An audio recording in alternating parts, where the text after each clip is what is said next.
سبحان اللہ.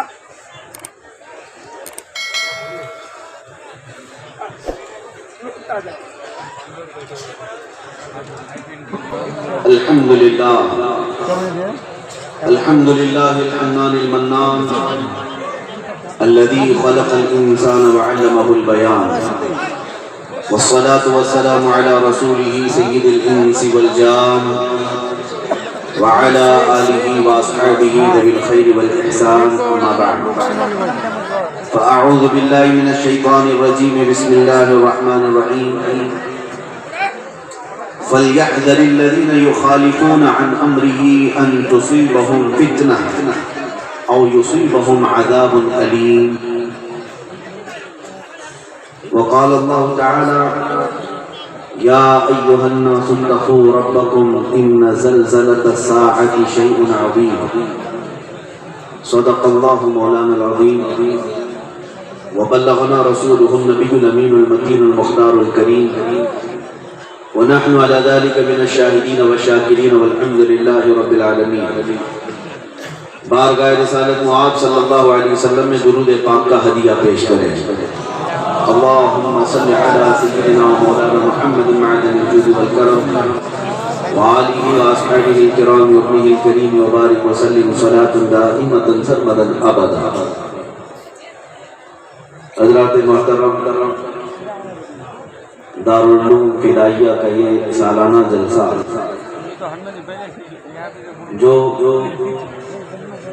حضرت العلامہ شمس اللہ جان بابو حضور ادام اللہ اقبالہ کی صدارت اور سرپرستی میں ہر سال منعقد ہوتا ہے، اور ان کے عالی نسب مشائخ سادات کا فیض یہاں پر جاری و ساری ہے.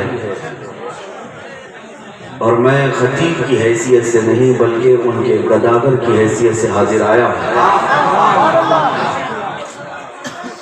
کہ اس عالی نسب سادات کے گھرانے سے مجھے بھی ذرہ اور قطرہ حاصل ہو جائے.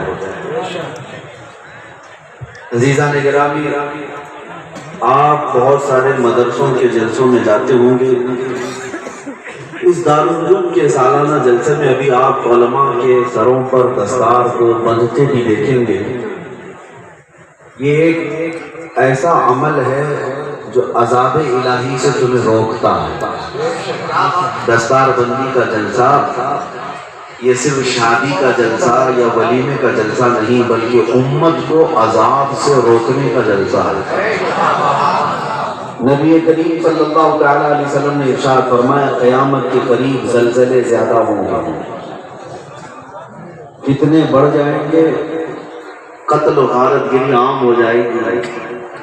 لیکن اس حدیث پاک کے جزء میں سب سے پہلا لفظ جو حضور اکرم صلی اللہ علیہ وسلم نے ارشاد فرمایا ترمذی شریف کی حدیث ہے کہ علم اٹھا لیا جائے گا. علم اٹھا لیا جائے گا، اس کے بعد زلزلے زیادہ ہوں گے.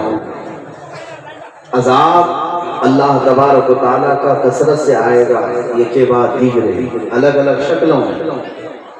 علم اٹھا لیا جائے گا کا مطلب کیا ہے؟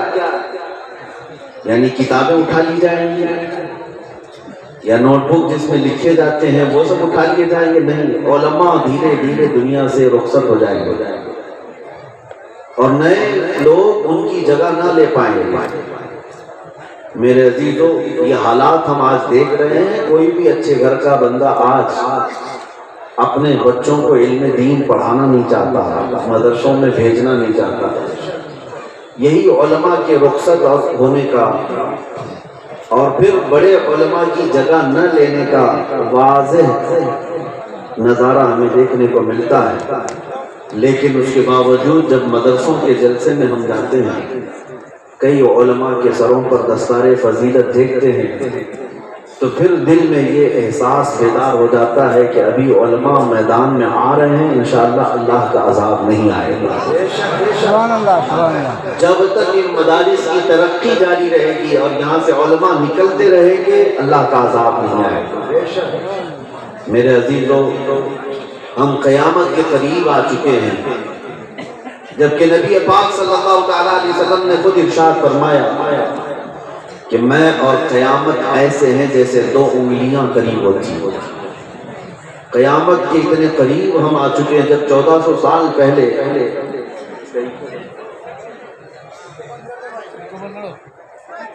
نبی پاک صلی اللہ تعالی علیہ وسلم نے جب یہ ارشاد فرمایا 1400 سال پہلے کہ میں اور قیامت اتنے قریب ہیں جیسے دو انگلیاں آتی ہیں، تو اس زمانے میں اب قیامت کتنی قریب آ چکی ہے. میرے عزیزوں، قیامت کے آنے سے پہلے جو علامات میرے آقا صلی اللہ تعالی علیہ وسلم نے بیان فرمائے وہ تقریباً ظاہر ہو چکی ہیں. علامات صغرا، علامات کبرا. چھوٹی علامتیں ظاہر ہو چکی، بڑی علامتیں باقی رہ گئی. بڑی علامتوں میں سورج کا پچھم سے نکل آنا، دجال کا ظاہر ہونا، یاجوج ماجوج کا زمین پر آنا، دابت الارض کا، عیسیٰ علیہ السلام کا نازل ہونا، یہ بڑی نشانیاں ہیں. لیکن جو چھوٹی نشانیاں ہیں وہ تقریباً ہو چکی ہیں. ان میں اب رسول کریم صلی اللہ تعالی علیہ وسلم سے جو سوال کیا گیا تھا کہ یا رسول اللہ صلی اللہ علیہ وسلم، زمین میں زلزلے کیوں آتے ہیں؟ ابھی دنیا پورے ترکی اور سیریا، ملک شام کے زلزلوں سے خوفزدہ ہے. زمین کا پھٹ جانا اور زلزلوں کا آنا کیوں ہوتا ہے؟ نبی پاک صلی اللہ تعالی علیہ وسلم نے ارشاد فرمایا یہ اللہ کے عذاب کی نشانی ہے. یہ اللہ کے عذاب کی نشانیاں ہیں. اور جب رب تبارک و تعالی بندوں سے ناراض ہوتا ہے تو اس کے عذاب کی شکلیں الگ الگ ہیں. پچھلی امتوں کی طرح تو عذاب اب آتا بھی نہیں. لیکن آپ کو میں بتاؤں، وہ قومیں جب جب نافرمانی کرتی رہی اللہ کا عذاب آتا رہا. سب سے پہلا عذاب جو اس روئے زمین پر آیا وہ نوح علیہ السلام کی قوم پر سیلاب کا عذاب. باڑھ آ گئی، اتنا پانی آیا تھا کہ کوئی پہاڑ روئے زمین کا باقی نہیں رہا، سب ڈوب چکے تھے. لیکن وجہ کیا تھی؟ وہ نافرمانی تو کرتے تھے، گناہ کرتے تھے، کفر بھی کرتے تھے، لیکن ان کی سخت ترین جو ادا تھی، عمل تھا جو سخت ترین، وہ یہ کہ نبی کو جھٹلاتے تھے اور اتراتے تھے. قالوا یا نوح قد جادلتنا فاکثرت جدالنا فأتنا بما تعدنا ان كنت من الصادقین.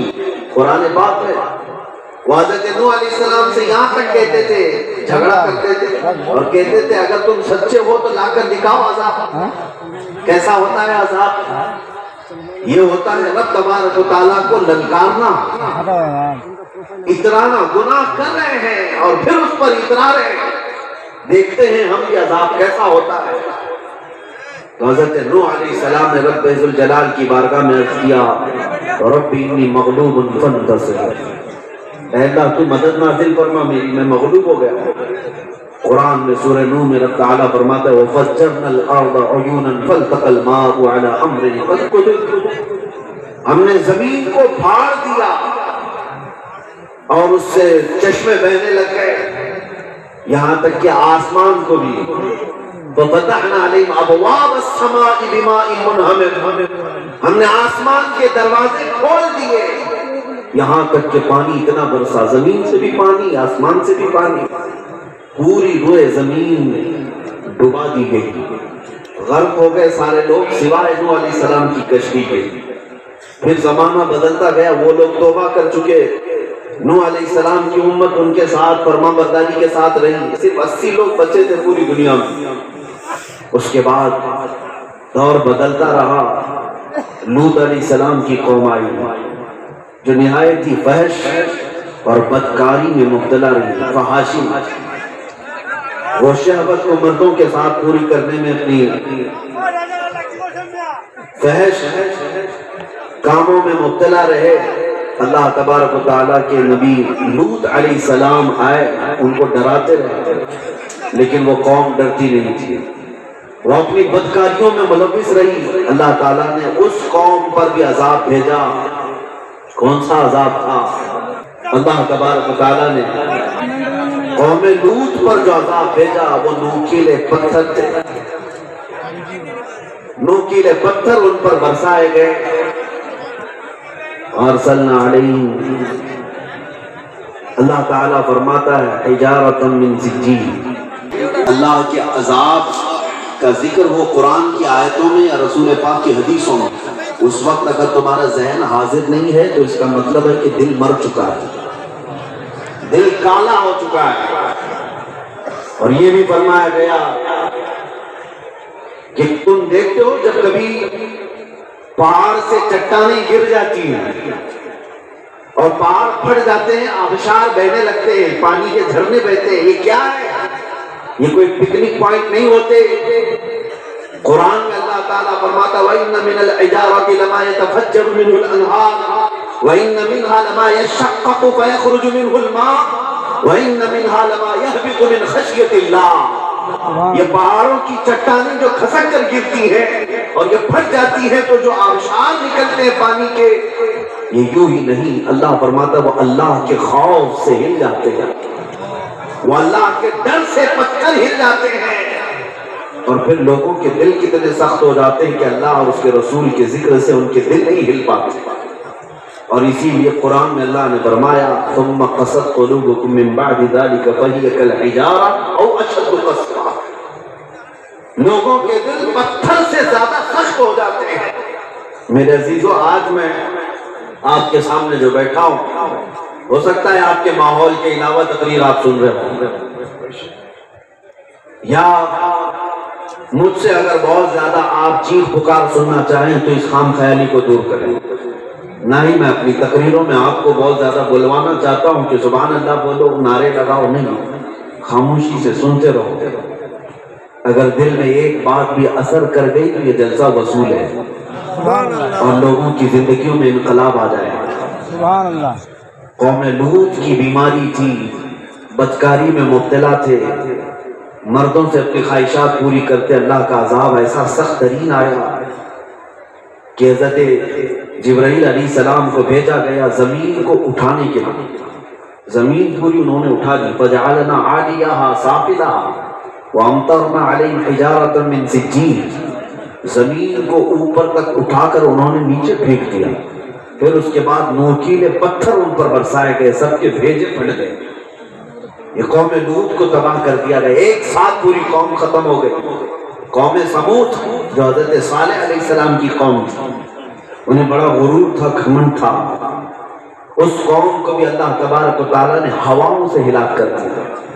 فارسلنا علیہم ریحا صرصرا، ایسی ہوائیں آئی تھی کہ ایک کو اٹھا کر کہاں پھینک دیتی تھی، ادھر سے اٹھا کر ادھر پھینک دیتی تھی۔ یہ سارے عذابات آئے۔ پھر حضرت شعیب علیہ السلام کی قوم جو نام تول میں کمی کرتی تھی، اللہ کے نبی شعیب علیہ السلام انہیں روکتے رہے لیکن وہ نہیں مانتی۔ انہیں گھمنڈ کس بات کا تھا جانتے ہیں؟ وہ عظیم الجثہ، بڑے بڑے جسموں کے لوگ تھے، بہت لمبے چوڑے طاقتور لوگ تھے۔ اب آپ اس سے اندازہ کریں کہ وہ تنہا پورے پتھر کے پہاڑ کو تراش کر کے گھر بنا لیتے تھے۔ جب کبھی انہیں کوئی بات آ جاتی تو درخت کو ایک ہاتھ سے اکھاڑ لیتے تھے، اتنی طاقت تھی۔ اور انہیں اپنی طاقت پر غرور اتنا کہ جب شعیب علیہ السلام اللہ کے عذابات سے ڈراتے تو یوں کہتے ہم تو مضبوط پتھروں کے گھر میں رہتے ہیں، کون سا عذاب آئے گا؟ آسمان سے اگر پتھر برسیں گے تب بھی ہمارے پہاڑوں پر کچھ نہ کر سکیں گے، اگر پانی آ گیا تب بھی ہم پہاڑوں سے اوپر ہیں، اگر ہوا چلی تب بھی پہاڑ کو تو ہلا نہیں سکے گی۔ وہ اس طرح کے نشے میں مبتلا تھے، لیکن اللہ تبارک و تعالیٰ نے ان پر کیا عذاب بھیجا؟ ان کے نشے کو، ان کے غرور کو، ان کے تکبر کو توڑنے کے لیے صرف ایک فرشتہ بھیجا، ایک فرشتہ۔ حدیث پاک میں بھی اور قرآن پاک کی آیت میں بھی وہ فرشتہ روئے زمین پر آیا اور اس نے ایک چیخ ماری۔ فرشتے کی آواز ایسی تھی کہ جو اپنے مضبوط پتھروں کے گھروں میں تھے، اس آواز کی ہیبت سے ان کے کانوں سے بھیجے باہر نکل آئے اور وہ زمینوں پر گرے پڑے رہ گئے۔ نہ پتھروں کے پہاڑ کے گھر انہیں بچا سکے، نہ ہی ان کی مضبوط طاقت انہیں بچا سکی۔ اسی لیے اے لوگوں میں آپ کو بتاؤں، جب اللہ کا عذاب آتا ہے ساری ٹیکنالوجی ایک طرف رہ جاتی ہے، سارے لوگوں کی طاقت و قوت ایک طرف رہ جاتی ہے۔ وقت کا سپر پاور بھی اللہ کے عذابات کو روک نہیں سکتا۔ آج سائنس بہت ترقی کرنے کے دعوے کرتی ہے، چاند پر کمندیں ڈال چکی، سورج کی روشنی کو گرفتار کر کے کرنٹ بنا دیا، زمین کے اندر سے سیال مادے نکال دیے، آسمانوں پر اڑنے لگ گئے۔ لیکن مجھے بتاؤ، جب سمندروں میں طغیانی آتی ہے، سونامی کی شکل اختیار کر جاتی ہے، یا زمین پر کبھی زلزلے آ کر زمین پھٹ جاتی ہے، تو یہ سارے ترقیاتی ادارے کہاں رہ جاتے ہیں؟ یہ ساری ٹیکنالوجی کہاں رہ جاتی ہے؟ یہ سائنس کہاں رہ جاتی ہے؟ آج پوری دنیا کی ٹیکنالوجی ملا کر کے بھی اللہ کے آئے ہوئے عذابات کے ایک جھٹکے کو روک نہیں سکیں گے۔ اسی لیے میرے عزیزوں، طاقت و قوت کے نشے میں آ کر کبھی اللہ کے عذابات کو للکارنا نہیں۔ کبھی کبھی آفات ناگہانی جو آتی ہے اللہ تعالیٰ کی طرف سے، اس سے تم سہم جاؤ اور اپنے تکبر اور غرور کو توڑ ڈالو۔ مسلک اعلیٰ حضرت مصباح المعروف سرکار باب حضور سجادہ نشین خانقاہ عالیہ سمرقندیہ دربھنگا شریف جوہر الحمدللہ سرکار کی آمد ہو رہی۔ نعرہ تکبیر، نعرہ تکبیر، نعرہ رسالت، نعرہ رسالت، فیضان سرکار حضور علی، سرکار حضور علی، فیضان سرکار بابو حضور، تقریب روحانی، تقریب روحانی، تقریب روحانی، نعرہ رسالت۔ درود پاک پڑھیے، اللہم صلی علی سیدنا محمد وعلی آلہ واصحابہ وبارک وسلم صلاۃ دائمۃ سرمدا ابدا۔ میرے عزیزو، آج کی شب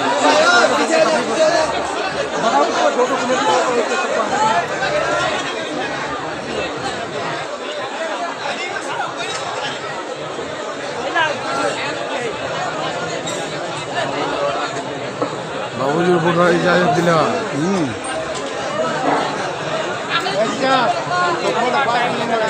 এই কোন বুড়া না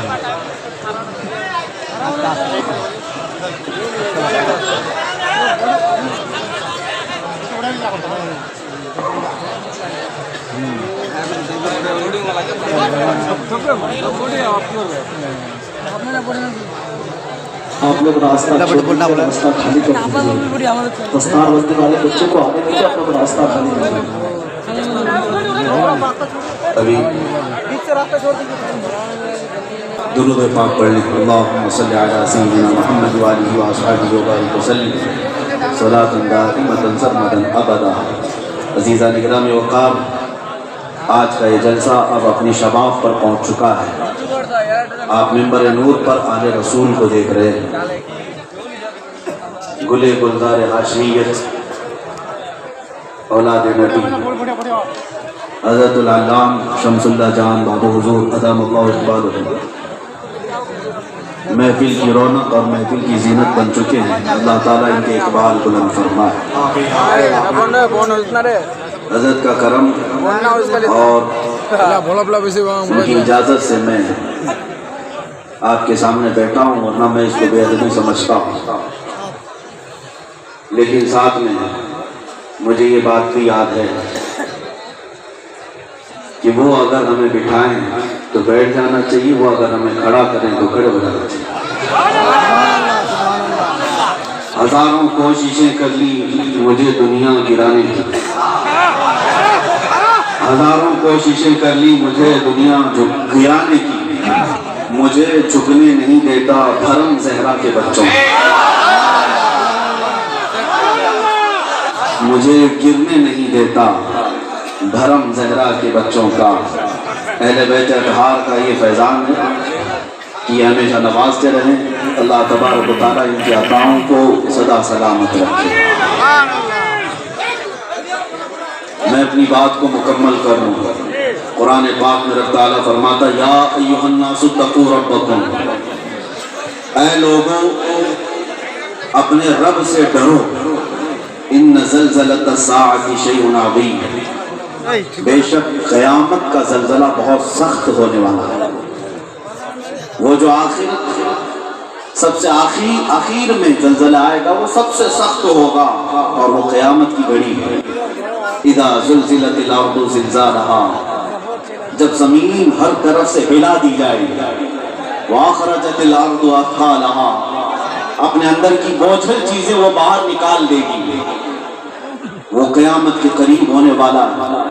لیکن اس سے پہلے کے جو حالات بنتے جا رہے ہیں، زمین میں عذابات کیوں آتے ہیں، زمین میں مصائب کیوں آتے ہیں، ہم لوگوں سے برکتیں کیوں اٹھا لی جاتی ہیں، اس کے 5 وجوہات احادیث کی روشنی میں ذکر کیے گئے. میں وہ آپ کے سامنے رکھتا ہوں تاکہ آج اس علمی محفل سے آپ کچھ لے کر کے جائیں، اور اگر اپنی زندگیوں میں یہ خرابیاں آئی ہیں تو اس کو بدلنے کی کوشش کریں. اللہ کا عذاب کب آتا ہے؟ فرمایا گیا جب سود خوری عام ہو جائے. سود خوری عام ہو جائے تو گویا کہ سود کھانے والے اللہ کو چیلنج کرتے ہیں. قرآن میں رب تعالیٰ نے فرمایا فَإِن لَمْ تَفْعَلُوا فَأْذَنُوا بِحَرْبٍ مِّنَ اللَّهِ وَرَسُولِهِ. اگر تم چھوڑ نہیں سکتے سود کو تو آ جاؤ اللہ اس کے رسول سے جنگ کرنے کے لیے.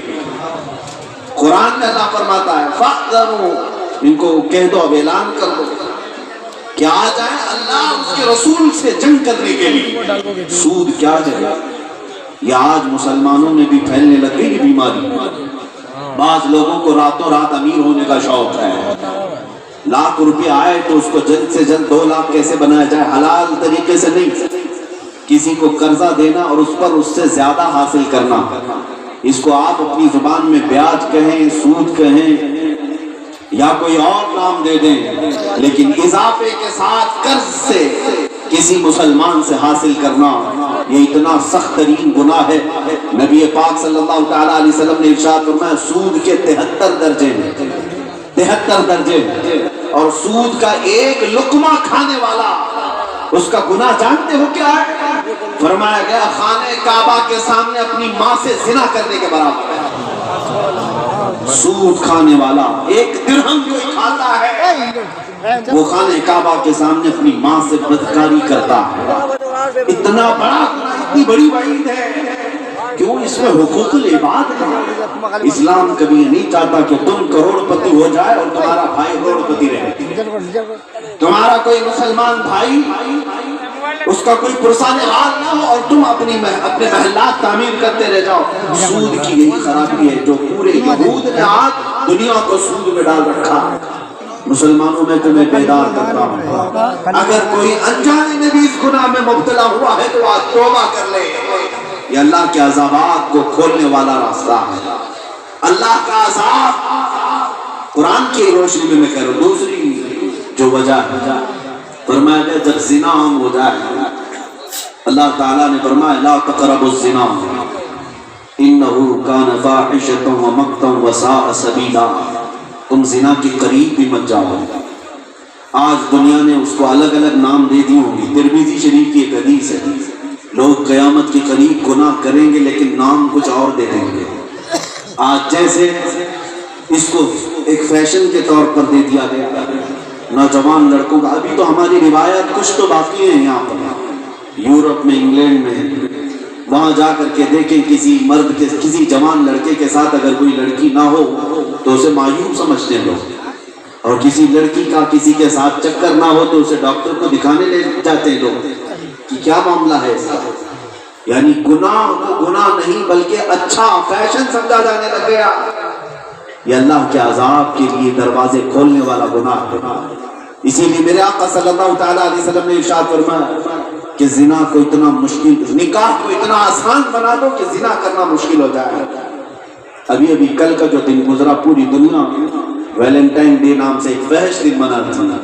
کیا ہے ہمارے نوجوانوں کو سنبھل جانا چاہیے. دنیا جس گڑھے میں تمہیں ڈالنے کی کوشش کر رہی ہے نوجوانوں، تم یہ فیشن پرستی یا ان کی طرف ہرگز مت دیکھنا. اللہ نے تمہیں سب سے بہترین امت بنا کر بھیجا ہے. کنتم خیر امت اخرجت للناس. تمہیں اللہ تعالیٰ نے ایرے غیرے نتو کھیرے کو دیکھنے کے لیے نہیں بھیجا. تمہارے لیے گنبد خضرا کا مکین کافی ہے، تمہارے لیے تاجدار مدینہ کی زندگی کافی ہے، تمہارے لیے سب سے بہترین نمونہ عمل میرے مصطفیٰ کی زندگی ہے. عزیزان گرامی، ہم نے دیکھا ہے دنیا نے اگر عزت پائی ہے تو گنبد خضرا کی چھاؤں سے پائی ہے، میرے آقا کے قدموں سے پائی ہے. علی کو حیدر کرار کسی اور نے نہیں، میرے مصطفیٰ کی نسبت نے بنایا ہے. اس عثمان غنی کو ذوالنورین میرے مصطفیٰ کی نسبت نے بنایا ہے, عمر کو فاروق اعظم رسول اللہ کی نسبت نے بنایا ہے, ابو بکر کو صدیق اکبر نبی پاک کی غلامی نے بنایا ہے. اسی لیے ان صحابہ کا حال دیکھا ہے ہم نے, عزت اگر پائی ہے تو میرے مصطفیٰ کے قدموں سے پائی ہے. آج ہم یہاں منبر پر بیٹھے ہیں کہ اگر مجھے کوئی عزت ملتی ہے تو میرے باپ کی وجہ سے نہیں, یہ میرے مصطفیٰ کی نسبت کی برکت ہے. جب تک بکے نہ تھے تو کوئی پوچھتا نہ تھا, یا رسول اللہ تم نے خرید کر ہمیں انمول کر, تم نے خرید کر ہمیں انمول کر دیا ہے. قرآن کہتا وَلِلَّهِ الْعِزَّةُ وَلِرَسُولِهِ وَلِلْمُؤْمِنِينَ وَلَكِنَّ الْمُنَافِقِينَ لَا يَعْلَمُونَ. عزت تو اللہ کے پاس ہے, عزت تو رسول کے پاس ہے, اور عزت مومنین کے لیے ہے. منافق اس بات کو نہیں جانتے. منافق آج امریکہ کے پاس عزت ڈھونڈ رہے ہیں, رشیا کے پاس عزت ڈھونڈ رہے ہیں, انہیں ماڈرن کلچر میں عزت چاہیے. اے مومنوں, عزت میرے مصطفیٰ کے قدموں میں ہے. آج میں آپ کو ادھر ادھر نہ لے جاتے ہوئے اللہ کے عذابات کی طرف آپ کو اشارہ کر کے بتا رہا ہوں. آج جو زلزلے آئے یا دنیا ہل رہی ہے, سائنس اس کو کہتی زمین کے نیچے جو تہیں ہیں, زمین کے نیچے کی چٹانیں جب کھسکتی ہیں تو زمین پھٹ جاتی ہے. اس کو پیمانہ بھی لے کر ناپتے ہیں کتنے ریکٹر کا یہ زلزلہ تھا. سائنس اپنے ایجادات کے بھروسے پر کچھ نہ کچھ کہتی ہے, حالانکہ سائنسی نظریات بھی ہر زمانے میں بدلتے ہیں. نیوٹن کے زمانے تک لوگوں کو پتا نہیں تھا زلزلہ کیوں آتا ہے, 1760 تک بھی زلزلہ کیوں آتا ہے اس کی تحقیقات نہیں تھی. ہر زمانے میں سائنس کے نظریات بدلتے جاتے ہیں, لیکن ہم جانتے ہیں زمین کے اندر چٹانیں ہوں کہ لاوا ہو کہ گیسیں ہوں, کچھ بھی ہو, پوری روئے زمین کا ایک پتا بھی میرے مولا کی مرضی کے بغیر نہیں ہلتا. جب رب تعالیٰ کا حکم ہوتا ہے پتے بھی ہلتے ہیں, زمین بھی ہلتی ہے. آخر مجھے بتاؤ, زمین کو اللہ تعالیٰ فرما رہا ہے ہم نے پانی پر اس کو رکھا, پانی پر زمین کیسے قرار پاتی, کون ٹھہرایا ہے؟ آپ کو آپ ایک بات میں بتاؤں, یہ شامیانہ لگا ہوا ہے. یہ شامیانہ کیسے لگا ہے؟ اس پر سب پورے کھمبے لگے ہیں, سب کھمبے لگے ہیں اور یہ شامیانہ ہے. اگر ابھی یہ کھمبے ٹوٹنے لگ جائیں, گرنے لگ جائیں, یا شامیانہ چلو کپڑے کا ہے زیادہ کچھ نہیں ہوگا, گھر کی چھت کی بات کر رہا ہوں, تمہارے گھر کی چھت بھی پلر پر رکی ہوئی ہے, اگر ایک پلر میں بھی دراڑ آ جائے تو چھت کا کیا ہوگا؟ نیچے آئے. میں آپ سے پوچھنا چاہتا ہوں, عقل کا استعمال کر کے مجھے بتاؤ, جب تمہارے پلر والی چھت گرنے لگ جائے تمہیں ذرا بھی اندیشہ ہو کہ اب گرے گی تو بھاگ کر پناہ کہاں لوگے؟ کہاں پناہ لوگے؟ سوچا کبھی؟ پلر والی چھت جب گرنے لگتی ہے پناہ لینے جاتے ہیں بغیر پلر والے آسمان کے نیچے. اس آسمان کا تو کوئی پلر ہی نہیں, پھر بھی تمہیں یقین ہے کہ وہ مولا میرے سر پر نہیں گرائے گا. تمہاری بنائی ہوئی چھتیں گر جاتی ہیں, اور اس رب ذوالجلال کی بنائی ہوئی چھت پوری کائنات پر, مجھے بتاؤ کسی پلر پر ہے, کسی کھمبے پر ہے, لیکن تمہارا یقین ہے کہ وہاں پناہ بھی نہیں. عزیزان گرامی وقار, یہ اسلام میرے آقا صلی اللہ تعالیٰ علیہ وسلم کی تعلیمات سے روشناس ہو کر میں آپ سے عرض کر رہا ہوں, زلزلے دنیا چاہے کچھ بھی بتائے مگر میرے مصطفیٰ نے فرمایا گناہوں کی کثرت کی وجہ سے آتے ہیں, گناہوں کی کثرت کی وجہ سے. 5 چیزوں کا ذکر کیا گیا, اس میں سب سے پہلی چیز میں نے آپ کو بتایا سود خوری جب عام ہو جائے, نمبر 2 جب زنا کثرت سے ہونے لگ جائے, نمبر 3 جب زکات کا مال لوگ دبا کر رکھنے لگ جائیں. والذین یکنزون الذهب والفضة ولا ينفقونها في سبيل الله فبشرهم بعذاب أليم. رب تعالیٰ فرماتا ہے جو لوگ سونے اور چاندی کو خزانہ بنا کر رکھتے ہیں اور اللہ کی راہ میں نہیں نکالنا چاہتے, اے محبوب انہیں دردناک عذاب کی بشارت دے دی. جب لوگ زکات کے مال کو دبا کر رکھیں, ہیلے بہانے کرنے لگ جائیں, اللہ کے عذاب کا انتظار کرو, اللہ کے عذاب کا انتظار کرو. میرے عزیز و زکات کا ایک پائی بھی تمہارے گھر میں نہیں رہنا چاہیے. کیلکولیٹ کرو, حساب کرو. تم انکم ٹیکس سے تو ڈر جاتے ہو, ہاں سیل ٹیکس سے ڈر جاتے ہو, جی ایس ٹی ویٹ والوں سے تو ڈر جاتے ہو کہ ریٹ پڑ جائے گی, کیا ہوگا. یہاں تو صرف ریٹ پڑ جائے گی, اور ہو سکتا ہے کچھ ادھر ادھر پیسے دے کر کے تم نکل بھی جاؤ، لیکن اللہ کے حساب میں کہاں سے نکلو؟ اللہ تعالیٰ کی بارگاہ میں جب حساب ہوگا کیسے نکل پاؤ؟ یہ چیزیں جو احادیث کی روشنی میں عرض کر رہا ہوں، اگر تمہاری زندگیوں میں آئی ہیں تو اس کو ریکارڈ کرو۔ چوتھی چیز، جب لوگ نماز کو کثرت سے چھوڑنے لگ جائیں، نماز سے غفلت برتنے لگ جائیں تو اللہ کا عذاب آتا ہے۔ یہاں پر لوگوں کے حالات یہی ہیں، تم محفلوں میں تو کثرت سے آ جاتے ہو، یا پھر لوگوں کا آج مسجد میں دل نہیں لگتا، فجر کے وقت کہاں رہتی ہیں؟ ہماری مسجد کی صفیں دیکھو جا کر، عشاء میں کیوں نہیں ہیں؟ میرے عزیزوں، یہ مسجدیں کیوں بنائی گئی ہیں؟ فرمایا گیا قیامت کے دن مسجدیں خود تمہارے اوپر مقدمہ کریں گی کہ اے اللہ یہ مجھے بنا تو دیے لیکن بھوکا اور پیاسا رکھتے تھے، مسجد کو بھوکا اور پیاسا رکھتے تھے۔ مسجد سے پوچھا جائے گا تجھے بھوک لگتی تھی؟ مسجد کہتی جب جب اذان ہوتی مجھے بھوک لگتی، اگر یہ آ جاتے تو میرا پیٹ بھر جاتا۔ عزیزان گرامی وقار، جب نمازوں کی کثرت سے غفلت ہوگی تو اللہ کا عذاب آئے گا، اللہ کا عذاب آئے گا۔ اور پھر پانچویں چیز یہ فرمائی گئی، جب لوگ امانتوں میں خیانت کرنے لگ جائیں، امانتوں کو ضائع کرنے لگ جائیں، نااہل لوگوں میں امانتیں آ جائیں، اللہ کا عذاب آتا ہے۔ یہ 5 چیزیں جو میں نے آپ کے سامنے ذکر کیا، دیکھو آج اگر میں آپ کو ڈرا رہا ہوں تو یہ اللہ کے نبیوں کی سنت ہے۔ انبیاء کرام علیہ السلام بارہا اپنی امتوں کو، قوموں کو بتاتے تھے کہ یہ نہ کرو عذاب آ جائے گا۔ ناپ تول میں کمی کرتی تھی شعیب علیہ السلام کی قوم، اس کو تو آج ہلکا سمجھتے ہیں۔ ناپ تول میں کمی، 1 کلو کا سامان اس میں 50 گرام کسی طرح سے کم کر کے بیچ دینا یا کانٹے میں کچھ سیٹنگ کر دینا، یہ اتنا سخت ترین گناہ ہے، قرآن میں اس کے مطابق پڑھنا ہے۔ حضرت شعیب علیہ السلام قوم سے کہتے یا قوم اوفوا المکیال والمیزان بالقسط ولا تبخسوا الناس اشیاءهم، اے میری قوم کے لوگوں عدل و انصاف کے ساتھ ترازو کو تول کر کے دیا کرو، لوگوں کو مال گھٹا کر کے نہ دو۔ یہ ناپ تول میں کمی صرف بنیا لوگوں کی ذمہ داری نہیں، راشن والوں کی نہیں۔ اگر کوئی فیکٹری چلاتا ہے وہ مزدوروں کی تنخواہ میں بھی ناپ تول میں کمی میں شکار نہ ہو جاتا ہے۔ مدرسین ہیں ان کی تنخواہوں میں کمی زیادتی کرنا یہ ناپ تول کی کمی میں آتا ہے۔ آقا اپنے غلام سے کام زیادہ لیتا ہے اور اس کی اجرت کم دیتا ہے، یہ ناپ تول کی کمی والے معاملے میں آتا ہے۔ عزیزان گرامی وقار، یہ تمام گناہ جب عام ہو جائے تو اللہ کے عذابات آتے ہیں۔ اور ایک میں نے خطبہ مسنونہ کے بعد آیت تلاوت کی، اللہ فرماتا ہے فَلْيَحْذَرِ الَّذِينَ يُخَالِفُونَ عَنْ أَمْرِهِ أَن تُصِيبَهُمْ فِتْنَةٌ أَوْ يُصِيبَهُمْ عَذَابٌ أَلِيمٌ۔ اللہ فرماتا ہے میرے رسول کے حکم کی مخالفت کرنے سے بچو۔ اللہ فرما رہا ہے رسول کے حکم کی مخالفت کرنے سے بچو، ورنہ کیا ہوگا؟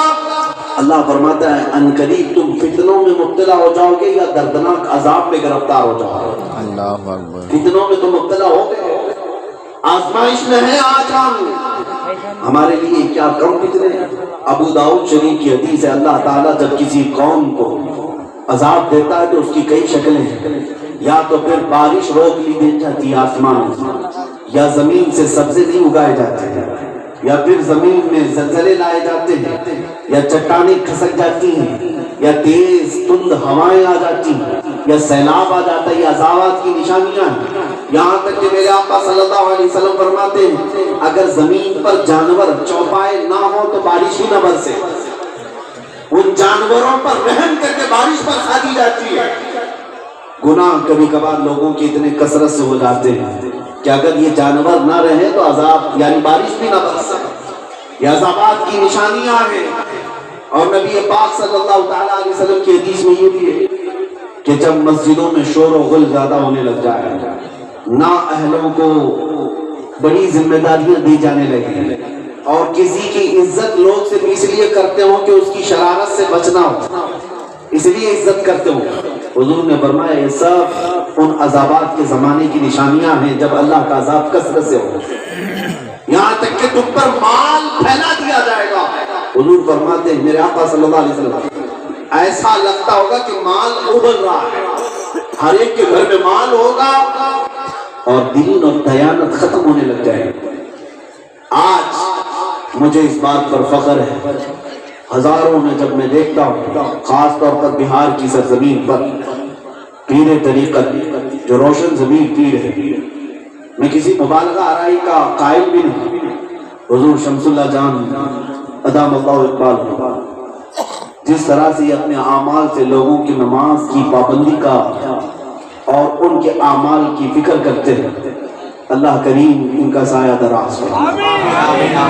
میں ان کے وسیلے سے تمہیں دعوت دیتا ہوں، جو باتیں میں کہہ رہا ہوں میرے عزیزوں میں کوئی پیشہ ور خطیب نہیں ہے کہ آپ کے پاس کچھ کمانے کے لیے آیا ہے، بس تمہاری زندگیوں میں کسی ایک کے اندر عمل آ جائے میری سب سے بڑی اجرت ہے۔ آپ نوجوانوں میں سے کوئی ایک کھڑا ہو کر کے توبہ کر لے اور یہ عہد کر لے، میں اب زندگی گزاروں گا تو نقش مصطفیٰ پر زندگی گزاروں گا، قدمان مصطفیٰ پر چلوں گا، ہماری یہی اجرت کافی ہے، یہی ہمارے لیے ذریعہ آخرت، ذریعہ نجات۔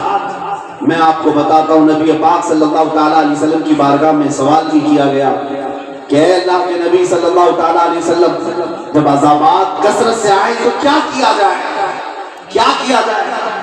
جب برکت ختم ہونے لگ جائے، لوگوں میں بے روزگاری بڑھنے لگ جائے۔ اچھا میں ایک بات عرض کر رہا تھا، یہ بھی اللہ کے عذاب کی ایک نشانی یہ بھی ہے کہ جب اللہ کسی قوم سے ناراض ہوتا ہے تو ظالم بادشاہ اور ظالم حکمران کو ان پر مسلط کرتا ہے، ظالم حکمران کو ان پر مسلط کرتا ہے۔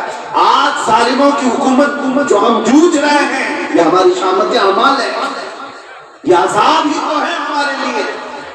کیوں آئے؟ تمہیں پھر یہ ہانکیں گے، یہ تمہیں اپنے کوڑے سے ماریں گے اور تمہیں سخت ترین عذابات کی طرف لے جائیں گے۔ یہ بھی اللہ تعالیٰ کی ناراضگی کی شکلیں۔ توبہ کرو۔ میرے آقا صلی اللہ علیہ وسلم سے سوال کیا گیا جب ایسے حالات ہو تو کیا کیا جائے؟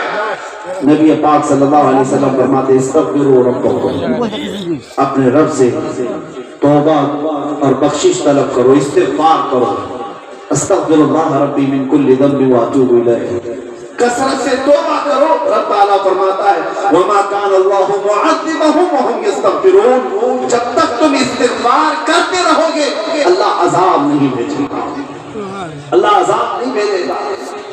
گناہ سب کرتے ہیں لیکن عذاب کب آتا ہے پتہ ہے؟ گناہ کرنے کے بعد احساس بھی ختم ہو جائے تب عذاب آتا ہے۔ آدمی یہ سمجھنے لگ جائے کہ میں جو کر رہا ہوں وہ سب اچھا ہی کر رہا ہوں، تب عذابات کے دروازے کھلتے ہیں۔ گناہ کرنے کے بعد اگر شرمندگی ہو، گناہ کرنے کے بعد اگر ندامت ہو، گناہ کرنے کے بعد اگر پچھتاوا ہو کہ میں نے جو کیا غلط کیا ہے، اللہ کے توبہ تو تمہارے لیے توبہ کے دروازے بھی کھلے ہیں اور اللہ کی بخشش کے دروازے بھی، رحمت کے دروازے بھی کھلے ہیں۔ لیکن جب بندہ گناہوں پر مصر ہو جاتا ہے، اٹل ہو جاتا ہے، نڈر ہو جاتا ہے، بے بات ہو جاتا ہے کہ میں جو کر رہا ہوں سب اچھا ہی کر رہا ہوں، تب وہ اللہ کے عذابات کو چیلنج کر رہا ہے، وہ اللہ کے عذابات کو للکار رہا ہے۔ عزیزان گرامی اوقات، ہم نے دیکھا ہے قرآن پاک کی آیتیں میں تمہیں بتاتا ہوں، وہ رب تبارک و تعالیٰ قہار و جبار تو ہے، عذابات بھیجتا رہے، لیکن خود قرآن میں فرماتا ہے وسعت رحمتی کل شیء، میری رحمت ہر شے کو گھیرے ہوئے ہے، اس کی رحمت زیادہ ہے، اس کے رحم و کرم کے نظارے زیادہ ہیں۔ ہم نے دیکھا ہے بڑے بڑے گنہگار جب تو تائب ہو کر کے آتے ہیں مولا کریم انہیں معاف کر دیتا ہے۔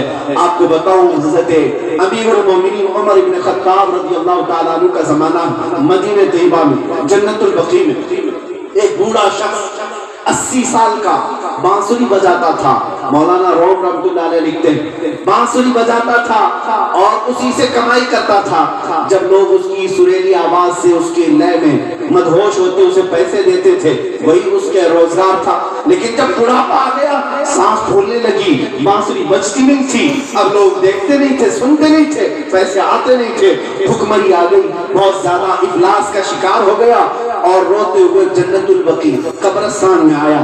رات کا وقت تھا اور آدھی رات جب ہو گئی, مدینہ سو گیا ہے, مدینے والے سو رہے ہیں, تو اپنی بانسری کو توڑ دیا, نیچے پھینک دیا اور اللہ کی طرف عرض کرنے لگا, مولا اس بڑھاپے میں لوگوں نے مجھے چھوڑ دیا ہے, اب نہ میری آواز رہ گئی, نہ میرے پاس لہجہ رہ گیا, اب میری کوئی اس بانسری سنتا نہیں, نہ مجھے پیٹ بھرنے کے لیے کوئی ایک دینار دیتا ہے, نہ ایک درہم دیتا ہے. اس بڑھاپے میں تو توبہ کرتا ہوں, میں اپنے پرانی چیزوں سے باز آتا ہوں, لیکن اے مولا مجھے کھلائے گا کون, مجھے پلائے گا کون؟ میں بانسری اس لیے بجاتا تھا کہ پیٹ بھر جائے, اب بانسری توڑ دیتا ہوں, بتا مولا مجھے کھلائے گا کون, اس بڑھاپے میں مجھے دے گا کون؟ روتے روتے اس جنت البقیع قبرستان میں گر گیا. یہ عہد فاروقی ہے, خلافت عمر فاروق, یہ زمانہ ہے. مسجد نبوی میں عمر بن خطاب آرام کر رہے تھے, خواب میں رسول پاک صلی اللہ علیہ وسلم تشریف لاتے ہیں, ارشاد فرماتے, عمر اٹھو, اپنے گھر جاؤ اور توشہ دان لے لو, کچھ کھانا اور سالن, جاؤ جنت البقیع میں ایک غریب بھوکا ہے, اللہ کا حکم ہے, اپنے ہاتھ سے اسے کھانا کھلا کر کے آؤ. حضرت امیر المومنین عمر بن خطاب رضی اللہ تعالیٰ عنہ رات کے اندھیرے میں اٹھتے ہیں, اپنے گھر گئے, روٹیاں اور سالن بھی اور توشہ دان لے کر کے جنت البقیع آتے ہیں. آپ کو پتہ نہیں تھا کون بھوکا ہے, آپ کو معلوم نہیں تھا کون غریب ہے. جب قبرستان میں پہنچے آواز دینے لگے, کوئی ہے, کوئی بھوکا ہے. ایک بوڑھے کی سسکتی ہوئی آوازیں آئی.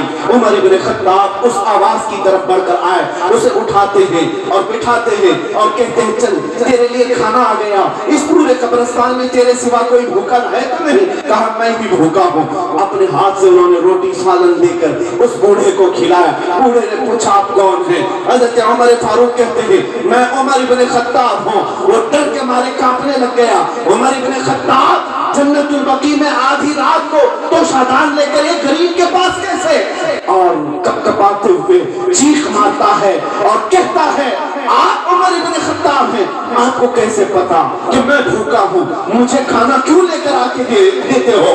عمر بن خطاب کہتے ہیں, مجھے نہیں معلوم کہ تو جنت البقیع میں ہے, مجھے یہ پتا نہیں کہ تو بھوکا ہے, میں تو مسجد نبوی میں سویا تھا, خواب میں سرور کائنات تشریف لائے اور تیری طرف اشارہ کر کے مجھے بتایا, جا ایک بھوکا ہے اسے اپنے گھر سے کھانا لے جا کر کھلا دے. اور میرے آقا نے فرمایا, یہ رب کا حکم ہے.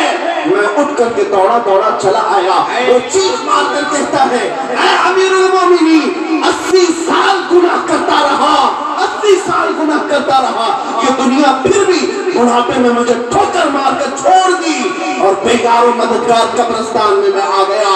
80 سال کے بعد اس رحمان کو میں نے آج صرف ایک بار پکارا تھا, اس نے کھانا وقت کے امیر المومنین کے ہاتھ. نعرہ تکبیر, نعرہ تکبیر, نعرہ رسالت, نعرہ رسالت, لبیک یا رسول اللہ, لبیک یا رسول اللہ, لبیک یا رسول اللہ. کیا سمجھتے ہو, جب گناہوں سے باز آ جاؤ گے کوئی نہیں پوچھے گا, چھوڑ دو دنیا کو, کوئی نہ پوچھے نہ پوچھے. رب تبارک و تعالیٰ تمہارا نگہبان ہے, وہ ستار و غفار و جبار و قہار, ہر جگہ سے تمہارے لیے راستے کشادہ کرے گا. ہمارا نوجوان یہ سوچتا ہے, مولانا تمہاری باتوں پر عمل کر کے میں اگر داڑھی رکھ لوں, ٹوپی پہن لوں, میری جاب چھوٹ جائے گی, میرے لیے بڑے مسئلے آ جائیں گے. تم تو دنیا کو رزاق سمجھو ہو, حقیقت میں ایمان ہوتا تو رزاق حقیقی میرا اللہ ہے. اگر دنیا ایک دروازہ بند کرے, میرا مولا 70 دروازے کھولے. میرا رب فرماتا ہے, ما یفتح اللہ للناس من رحمت فلا ممسک لها وما یمسک فلا مرسل لہ. اللہ فرماتا ہے, اللہ اپنی رحمت سے جس کے لیے دروازہ کھول دے, کوئی طاقت وہ دروازہ بند نہیں کر سکے گی, اور اللہ جس کے لیے دروازہ بند کر دے, کوئی طاقت وہ دروازہ کھول بھی نہیں سکتی. آؤ اس رحمان پر یقین کرو, اپنے گناہوں سے توبہ استغفار آج کی سب سے بڑی ضرورت ہے. اس جلسے کا یہی پیغام ہے میرے عزیزوں. عذابات عام ہو چکے ہیں, مولا کی پکڑ جب آ جائے گی تب پھر تم کس کو پکارو گے, کس کو مدد کے لیے پکارو گے؟ آج ہم نے سسکتے ہوئے بچوں کو دیکھا ہے, ملبے میں